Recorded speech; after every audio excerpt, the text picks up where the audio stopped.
Take a look at this huge pile of feathers, just a small indication of what's been going on at this industrial building in Scarborough. Baby gulls are dying here, and it's because of scorching temperatures on the roof. The Toronto Wildlife Centre is rescuing as many as they can, a warning that some of the images in this story may be disturbing to some viewers.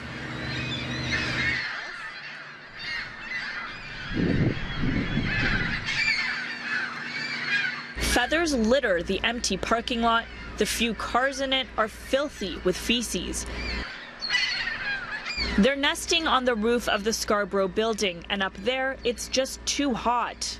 The very, very young babies started to get really hot, and the roof heated up practically like a frying pan. Their feet were literally burning, and because they couldn't fly yet, the only recourse was to jump off the building. They're literally jumping for their lives. But many are jumping to their deaths. Some of the baby gulls not surviving the blow, others breaking limbs, this one hardly able to walk.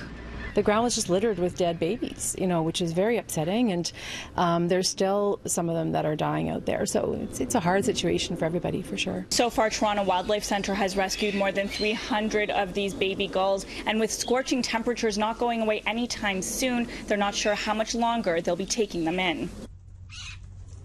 You guys are feeling a little bit overwhelmed with all this right now. It's a little bit crazy. I mean, and the biggest concern too is there's just so we provide proper care for them. And there was so many of them coming in. It's just the plain old space and the amount of time in the day to take care of them. And then B, when is it going to stop? With this heat wave that's continuing, like maybe we're going to get hundreds more. We don't know. But despite the scramble, at least here the birds are safe and definitely a little cooler. Volunteers are spraying them with water every few hours, feeding them lake smelt and keeping them in the shade. Have you guys ever seen anything like this before?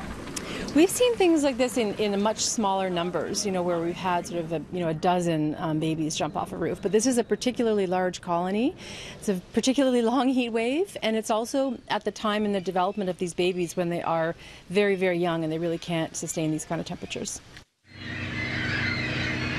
Toronto Wildlife Centre is planning on rehabilitating the birds that have been rescued, and they're going to attempt to reintroduce them to the colony here if possible, but it won't be easy. They are asking the public for any donations or volunteers. Tina Yazdani, City News.